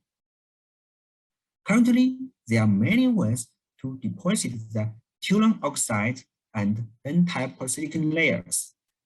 The first one is using thermal oxidation method to form silicon oxide and LPCVD to deposit intrinsic polysilicon layer combined with phosphor diffusion or ion injection to convert I-poly to N-poly.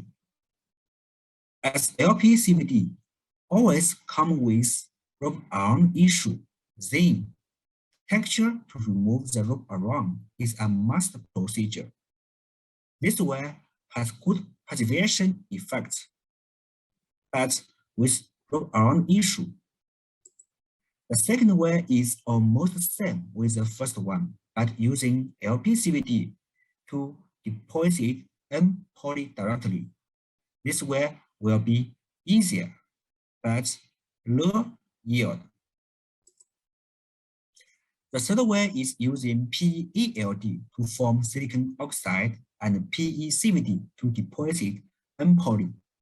The advantage of this way is a high yield and low wrap-around issue, but come with thickness uniformity concern.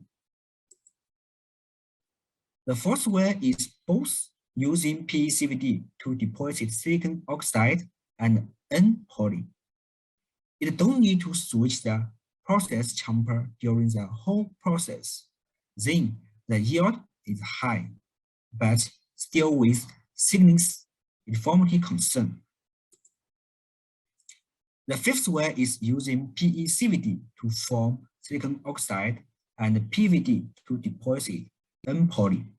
The advantage of this way is there's low any wrap-around issue. Then there's no need to remove the wrap-around afterwards. Among all of these ways, there are some customers use the first, the third, and the last way for mass production. Although the industry saw more gigawatt scale of TOPCon expansion, some challenges still slow its development. The first challenge is costs.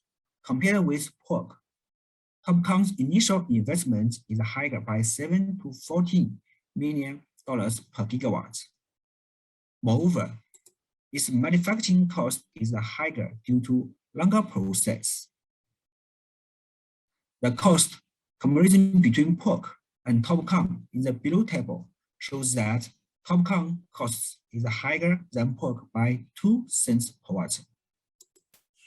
In terms of efficiency of TOPCon in mass production has reached 23.7 to 24%, but it is actually not significantly higher than that of POC. Considering its theoretical even limits of 28.7%, TOPCon still has a long way to go. As per our understanding, the yield rate of TOPCon still stays below 95% due to wrap-around and concentrating cycles. So it still has a large room to improve yield rate. Regarding equipment, its barriers include longer boron diffusion time, high maintenance costs, LPCVD wrap-around issue, although it can avoid wrap-around issue by using PECVD or PVD. This process delivers poor passivation. Now, let's look at AJT. Currently, the chumpy efficiency of AJT is 26.3%, achieved by LONGi recently. Its efficiency in mass production is around 24 to 24.5%. With more and more new entrants expanding capacity, such as Huashen's 2 GW project, Golden Glass 1.2 GW project, and Icon, Meiyang Smart Energy, Haitai's expansion projects, AJT capacity will reach higher than 10 GW in next year. Although AJT has low yield rate issue and it has higher cell efficiency, high operation cost is still the main barriers for the development of HJT, especially metallization cost.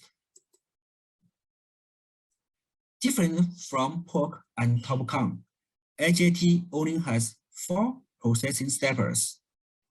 The first step is texturing, combined with the mechanical damage layer removal and surface cleaning. There are 3 major words for this step. The first one is hydrogen peroxide and ammonia nitrogen. The second one is hydrogen peroxide and ozone cleaning. The third one is pure ozone cleaning. The first way is gradually phased out by the market due to higher costs of ammonia nitrogen waste treatment. The third one, pure ozone cleaning, is less costly, but its ability of cleaning organic matter is poor. So hydrogen peroxide and ozone cleaning is a mainstream method. The CVD step is to form intrinsic amorphous silicon layer on both sides, as well as P-type and N-type amorphous silicon layer. Now, the match methods are cut CVD and PECVD. Depends on the frequency of PECVD use. PECVD includes RF PECVD and VHF PECVD.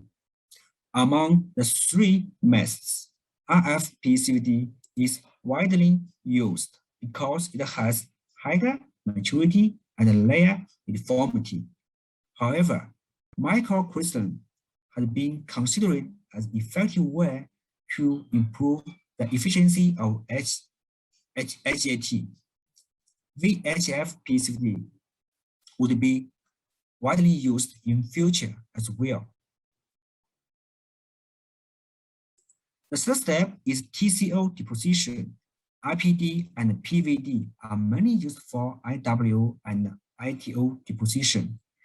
PVD is the most popular due to its stability and low costs.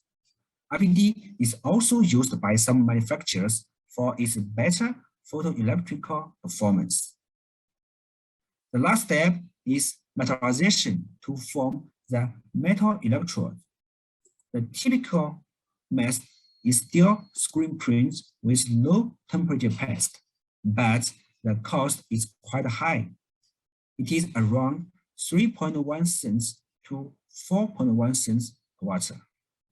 To reduce the metallization costs, many manufacturers are evaluating silver-coated copper paste and copper electroplating.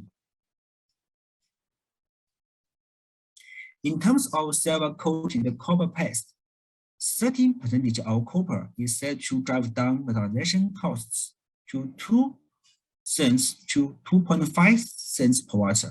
However, it is not fully accepted by the market due to its reliability concern. Copper electroplating not only help reduce metallization costs, but improve efficiency. So the industry has been paying high attention to this method. However, it is still in the R&D phase due to high equipment capacity, environmental concern, and yield rate issues. Although the process of HJT is very simple and HJT has big potential as well, there are still several challenges which slow down the development of it.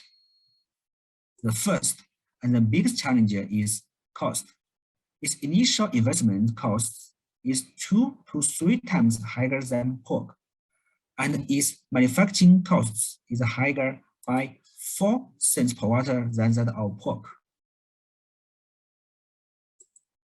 Regarding efficiency of HJT, there is no significant efficiency gain from pork to HJT. Current efficiency is far away from its theoretical efficiency limit of 28.5%. The third challenge is interconnection. Comparing to POC or TOPCon, the efficiency loss for half-cut used on HJT is higher. That's why more and more HJT makers propose to purchase half-cut wafers directly from wafer suppliers. Besides, sibem still can't be used into mass production due to poor precision of string. The fourth challenge is reliability. It requires more joint efforts of material suppliers and manufacturers to overcome the issue. In this page, we will show you the cost and profit analysis of cell technology. The high price of polysilicon has a big impact on the gross margin of wafer, cell, and module, especially on cell. The table shows that the gross margin of cell is very low. Even the gross margin of some formats is negative. As TOPCon has around 2 cents per watt premium in terms of price, the gross margin of TOPCon is a little higher. However, although HJT has around 5 cents per watt premium in terms of price, high cost makes the gross margin of HJT to be negative. In this page, we will show you the estimated non-silicon cost of cells. For the TOPCon, the current non-silicon cost is about 1.3 cents per watt, higher than POC. With continuous cost reduction of metallization process, improvements of yield and efficiency, as well as large size equivalent penetration, TOPCon's non-silicon cost will gradually approach that of POC. For HJT, the current non-silicon cost is about 5.3 cents per watt higher than that of POC. We believe HJT still has a lot of room for cost reduction. However, as its cost is still far higher than POC, only by introducing new metallization solutions such as silver-coated copper paste or copper electroplating into mass production, then the cost gap can be narrowed. Okay, now part 4, module trends. In terms of module trends, this table shows the large format modules promoted by the top 5 module makers.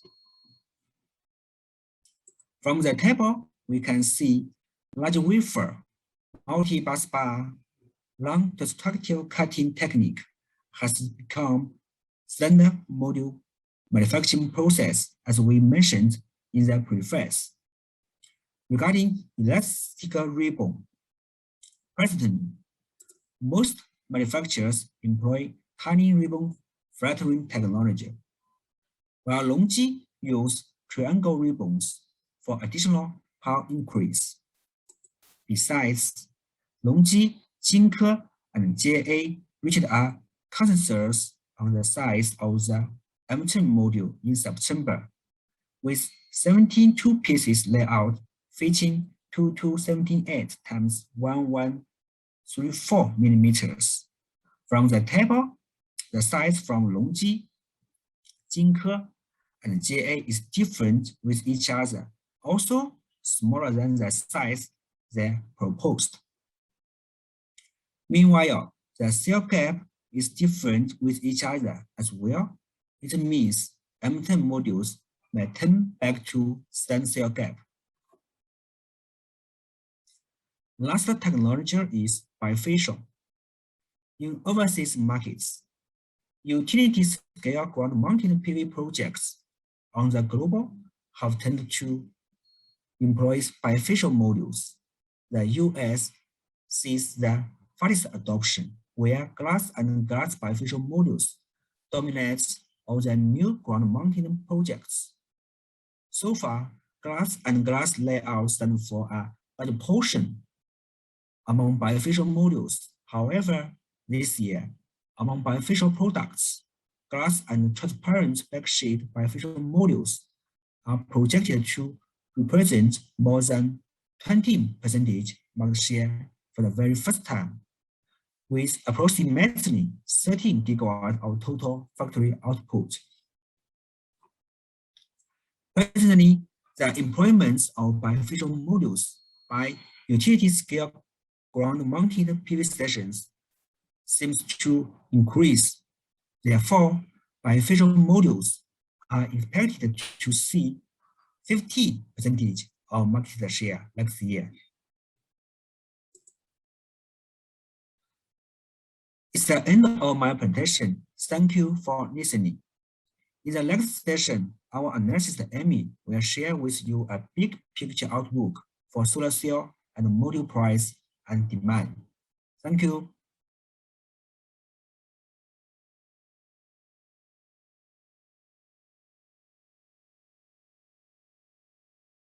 Hello everyone, I'm analyst Amy. Today I'm going to share with you the supply and demand of cells and modules. I will cover topics on price trend, China and non-China demand outlook in this presentation, and explain why prices increase. First, let's look at module demand. Looking back at the first half of this year, structural imbalance in the supply chain and China control on energy intensity lead to raw material shortage. Overall, America and Europe have higher visibility about module prices than last year, and driven by last year's delayed projects, the two regions saw stronger than expected demand. China will sustain by 47 to 48 gigawatt of demand. So total module demand is expected to reach 164 gigawatt, up 17%. In 2022, China, Europe, and America will remain a major driver behind solar growth, and we believe that China will contribute the most. This year, China introduced several supportive policies. For example, the promotion on distributed PV is likely to support demand next year. Utility-scale projects pending for the desert are expected to get off the ground in 2023. This activity shows China's determination to achieve carbon neutral. So we expect solar demand to reach 72 gigawatt next year, up 50%. Regions outside of China will see stable and slow growth. Europe and America will each account for more than 15% of share, and 4 years module demand will grow nearly 20%, coming at 195 gigawatt.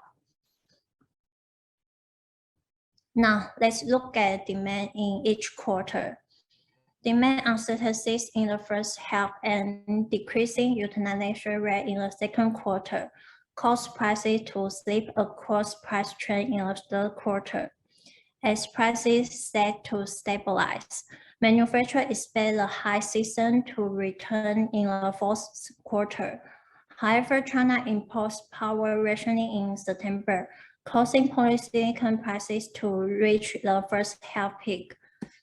Power shortage also led to short supply of raw materials for modules, so module costs and prices continue to rise, affecting demand in the fourth quarter and the first quarter of next year. Inventory draws from America was hit by its trade tensions with China. Several Chinese makers were unable to ship from their Southeast Asia base due to the withhold release order. This may add variable to demand in America. Given ocean freight rate may decline and polysilicon supply may increase after second quarter of next year. Quite a few end users consider postponing some orders for the first quarter to the second or third quarter. So as India will impose basic custom duty next April, and demand will sustain in the first quarter in India. Demand in other regions, on the other hand, will be weak. With longer low season, cell maker will again struggle to make profits.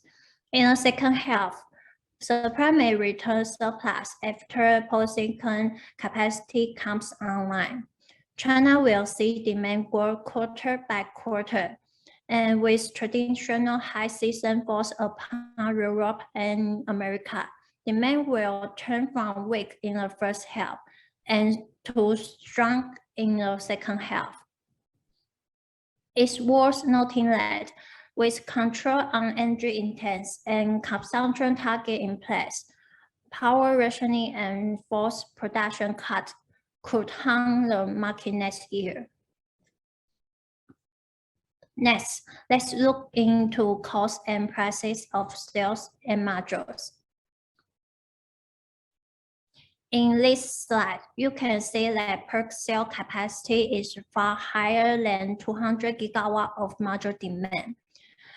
With weak demand and large volume of in-house capacity held by vertically integrated companies, profit in the cell segment dropped sharply this year. The situation slowed down cell makers' capacity expansion profit next year. It is expected to see 60 to 65 GW of PERC cell capacity addition, with a growth rate only 50%. Some manufacturers started to plan capacity expansion overseas due to increasing trade risk. So we should watch the developments in India, Cambodia, and Indonesia.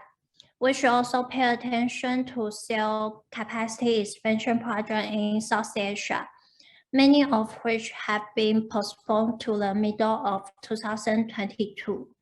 So we can expect that capacity for large format cells in Southeast Asia will run short in the first half of next year. Overall, we can see PERC cell capacity expansion slowing down. Manufacturers will turn focus on developing an N-type technology, whose capacity is expected to grow by 2 times next year. However, as analyst Derek just mentioned, the keys lie in cost, yield rate, and equipment improvement. Therefore, they will take a while for real production to increase. Also, older production lines will be elimination. Remark capacity for M6, G1, and smaller formats in slash. As you can see, G1 capacity saw faster decrease during this and next year.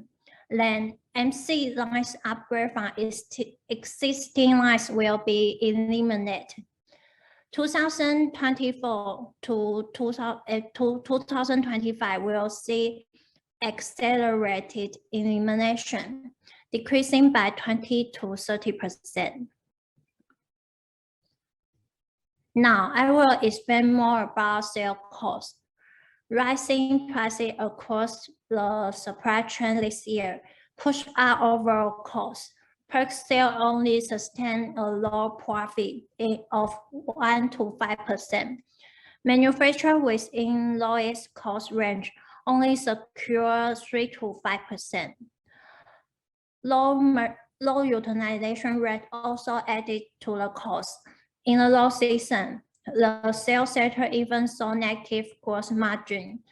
Looking at the cost of different cell formats, the MC format were unable to maintain cash costs in fourth quarter, while the M10 formats generated only 2 to 3% of profit. The G12 format only sustained 0.5 to 1% because the demand is low, thereby pressing prices downwardly. In the low-cost range, there are around 360 gigawatt of capacity with cost below 3.5 cents US per watt. If removing capacity for size smaller than NC in calculation, there are around 265 gigawatt in total, which is still far higher than module demand. As new production line coming online in the second half in this year, gradually increase production. Tier 1 manufacturer can bring down costs of some capacity to slightly lower than 2.8 cents US per watt in the first half of 2022. This will add more pressures on Tier 2 and Tier 3 makers, whose costs mostly range from 3 to 5 cents US per watt. Sale costs in Southeast Asia range from 4 to 6 cents US per watt. The new capacity is expected to come online in the middle of 2022. The newly installed lines will be compatible with large formats, allowing costs to decline further in the region. Regarding the price trend, cell makers remain in a wait-and-see mode, given pricing in the upstream began to slip. Although the degree of price increase is smaller due to cost pressure in the fourth quarter.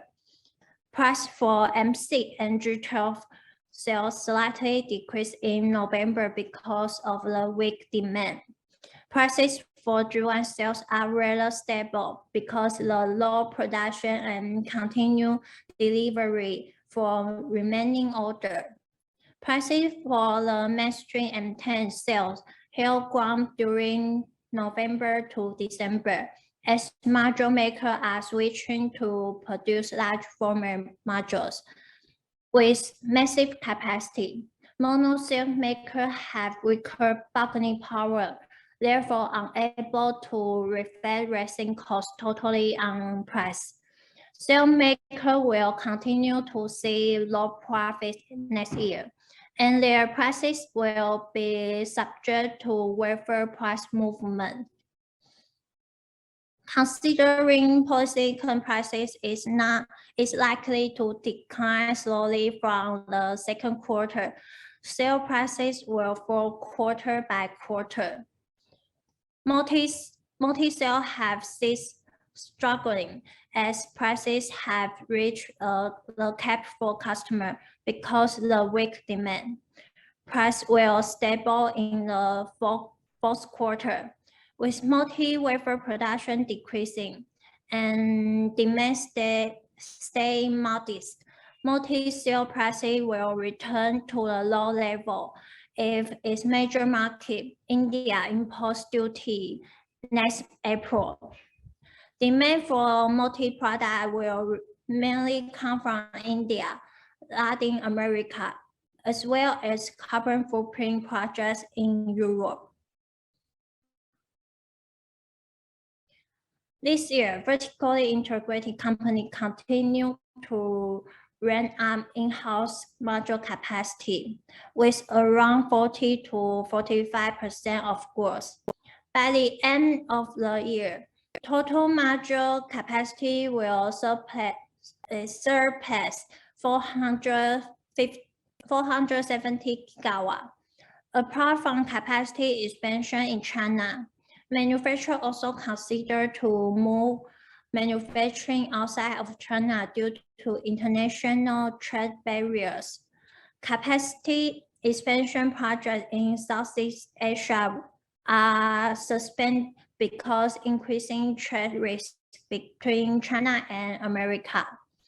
America itself also plans to complete its domestic supply chain, like First Solar has announced this year to expand capacity in its home country and India, and expect to bring new capacity online during 2023 and 2024. With government support, Indian manufacturers are planning to expand capacity too. However, COVID-19 slowed the installation, and there are only around 2 to 4 gigawatts of new production lines coming online this year. More will come into operation next year. Overall, module supply is far higher than demand. Manufacturers slowing down their capacity expansion due to trade risks in some regions. Looking ahead to 2022, there will be around 70 to 75 gigawatts of capacity additions, up 15%. It is a sharp decrease. Another trend we saw this year is growing dominance of the top 10 manufacturers, which is driven by high cost. This year, the top 10 share of shipment is expected to account more than 90% of global demand. With module capacity far higher than demand, the top 10 enjoy cost and overseas distribution channel advantage. The top 5 makers also saw rising share of overseas order, which is growing to 50 to 80% this year. We believe that top 10 will continue to overtake order of small size makers, and it is expected that their shipment volume will maintain at least 80 to 90% next year. Breaking down cost of module, we can see polysilicon account for 50 to 60% of total cost. China's energy intensity control imposed in the fourth quarter caused bond price to sharp. Yellow and orange color in the bar chart show EVA glass flat, each account for 8 to 10%. First, EVA prices have stayed high this year due to particular shortage. Then hit by power rationing, rising costs drive up EVA prices by around 3% in the fourth quarter from the previous quarter. High prices also cause manufacturers to use EPE for bifacial modules this year. We expect EVA capacity to hit bottleneck and prices will remain high next year as its capacity is not ready. In terms of gas, shortage last year caused its price hike and slow development of bifacial modules slightly. However, new glass capacity come online this year. The share of gas in cost dropped sharply in the second quarter. In addition, more capacity come into operation in the second half. Therefore, gas pricing is not likely to jump like before next year, and prices may even return to the low level in the first half of next year. Hit by power rationing, brand shortage will continue into next year, with prices not likely to decline much. Therefore, some manufacturers are considering to use steel. In short, it's difficult to reduce module bond costs, so manufacturers are hoping to cut costs by using composite materials.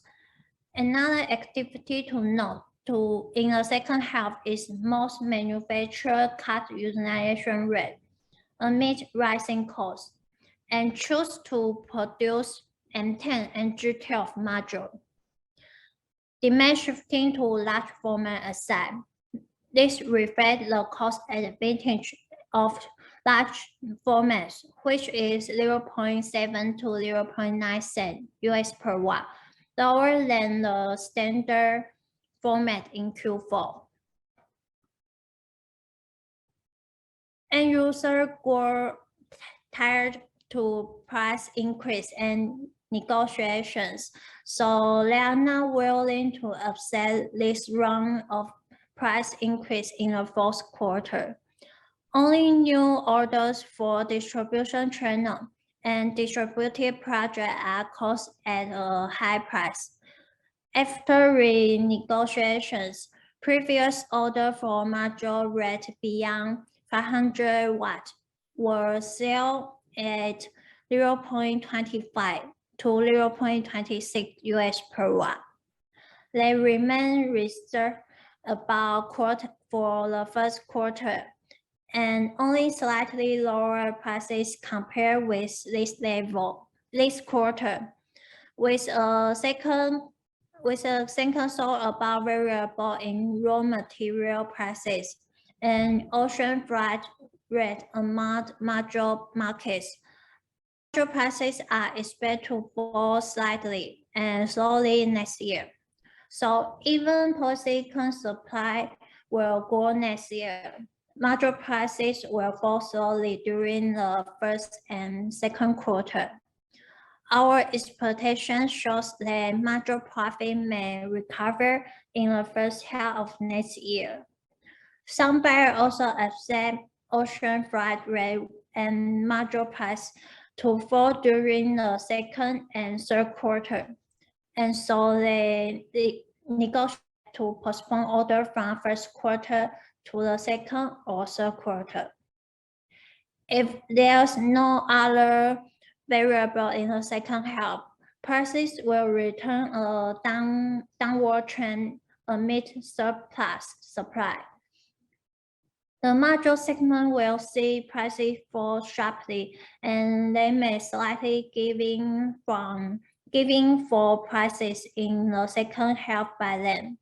For now, predict prices for module rate beyond 500 watt to come at 0.22 to 0.23 US per watt in the fourth quarter.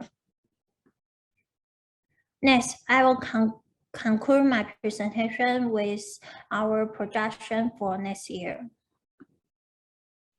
The supply and demand is low in this graph, like our analyst Dora just mentioned. New polysilicon capacity will gradually come online each quarter next year if there's no other variable. Wafer capacity will outgrow polysilicon, allowing polysilicon prices to fall steadily next year. For wafer and cell segments, being unable to reduce costs rapidly and holding huge capacity, profits may gradually decline. Sale profit will remain low. The module segment will also show surplus capacity. Some manufacturers will cut prices to secure market share. In fact, the price quote have even widely gapped between Tier 1 and Tier 2, 3 makers. The long-term focus for price in the supply chain will return to a downward trend next year after supply becomes surplus again. In terms of shipment volume, the top 10 manufacturers are likely to retain a share of more than 80 to 90% next year, with their advantage in brand, business scale, and long-term contract. The module sector will see high concentration during the low season. Medium and small-size module maker will be impacted if large manufacturers cut OEM orders. Overall, power rationing and forced production cut will remain the biggest threat to the market in the second half of 2022.